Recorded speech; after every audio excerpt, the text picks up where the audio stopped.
We asked our viewers to send us first-hand accounts of their stories of demonic possession. This story comes to us from Tennessee, and it will shake you to the core.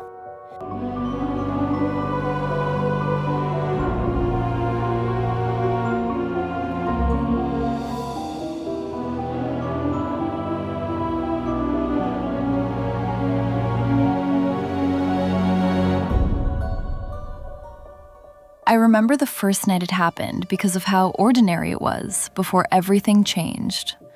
I had gone to bed like I always did, sometime after midnight, my phone still glowing faintly on the nightstand, the hum of the house wrapping around me like a blanket. I lived with my parents then, back in the same room I had grown up in, pale yellow walls, a cross hanging above the door that my mother insisted would always protect me. I believed that too. At least, I did back then. The dream didn't start like a nightmare. It started like a memory. I was standing in our church, the old Pentecostal one with creaky wooden floors and rows of worn pews.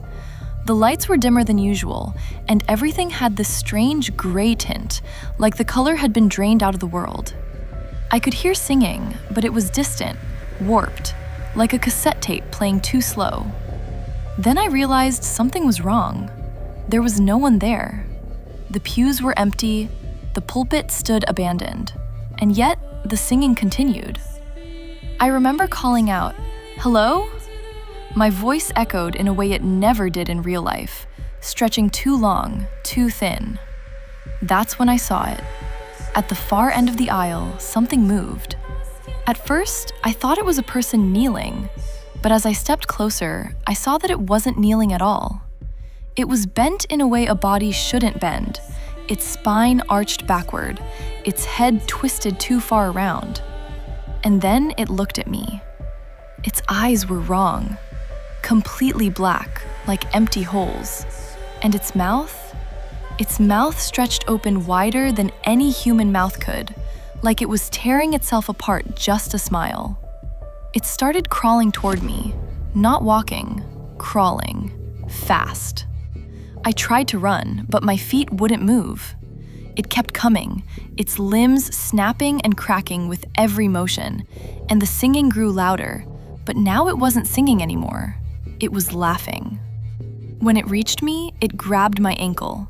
Its hand was ice cold. And then I woke up. But the dreams didn't stop. They got worse. Every night, I went somewhere darker. Sometimes I was back in the church, but it was decaying, the walls rotting, the cross above the pulpit hanging upside down.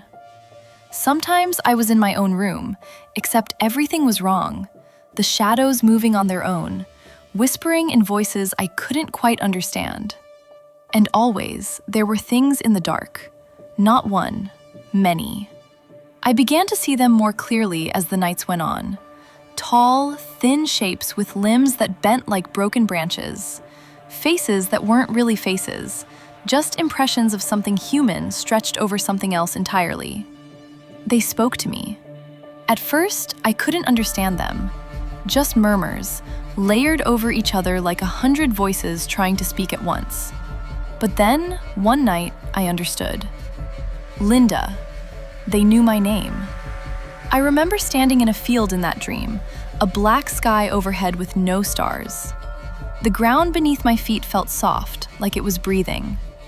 "Linda," they said again, clearer this time. I turned and they were all around me. Dozens of them, maybe more. "You hear us now," one said, its voice cutting through the others. "You're opening."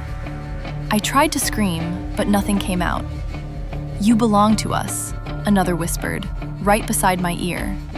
And then they touched me.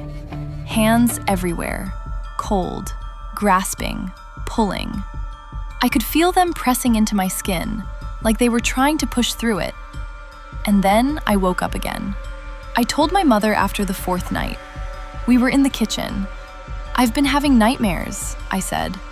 She smiled at first. "Everybody has nightmares, honey." "No," I said, "not like this." I told her everything.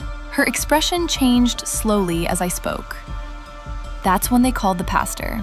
They moved the furniture aside and placed me on the bed, flat on my back.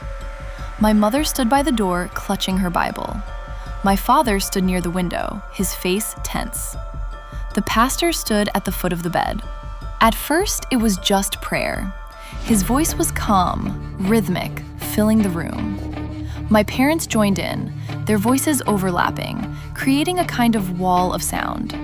I closed my eyes. And then it started. A pressure in my chest. At first, it was mild, just a tightness, like anxiety. But it grew and grew, until it felt like something was sitting on me, pressing down, crushing the air out of my lungs. I gasped, my body tensed, and then I felt it. Something moving inside me. Not a metaphor, not a feeling, something real. I arched my back, a scream tearing out of me before I could stop it. "Hold on!" I heard my mother cry. The pastor's voice grew louder. "In the name of Jesus Christ." I couldn't hear the rest. The pressure exploded. My body jerked violently, my limbs thrashing against the bed like I wasn't in control anymore.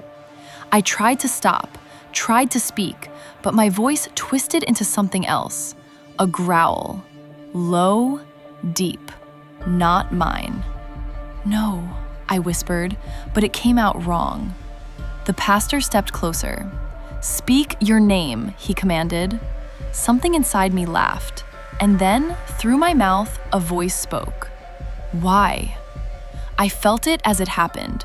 Every word, every movement of my lips, but I wasn't the one doing it. My mother sobbed. My father said, "God help us." The pastor didn't hesitate. He reached into a small container and flicked liquid onto my face. Holy water. The moment it touched my skin, it burned. Not like heat, like acid.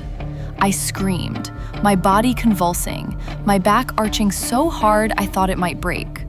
"Stop!" I cried, but the voice inside me screamed louder. "It hurts," it snarled. The pastor's voice rose, unwavering. "Come out of her." More water, more burning. It felt like my skin was being peeled away, like something inside me was being dragged into the light against its will. I thrashed, twisting, writhing on the bed, my hands clawing at the sheets, at my own arms. "Please," I begged. I didn't know who I was begging. God, the pastor, anyone. The voices inside me screamed in fury. "She's ours." "No," the pastor said firmly. "She belongs to God." I felt something tear inside me. Not physically, something deeper. A ripping sensation, like two parts of me were being pulled apart. I cried out, my vision blurring, the room spinning. "Say his name," the pastor urged. I tried. My mouth wouldn't move.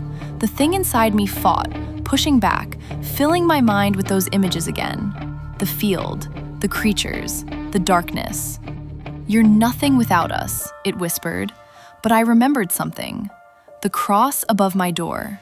My mother's voice praying over me as a child. And I forced the word out. Jesus. The pressure inside me surged one last time. And then, it was gone. Just like that. Gone. I collapsed onto the bed, my body limp, every muscle aching. The room was silent except for my ragged breathing and my mother's quiet sobs. The pastor lowered his hand. "It's done," he said. I lay there for a long time, staring at the ceiling. The heaviness was gone. The presence was gone. For the first time in what felt like forever, I felt like myself again. I haven't had a nightmare since. And sometimes, late at night, when the house is quiet and the shadows stretch a little too long, I remember those voices. But they don't call my name anymore.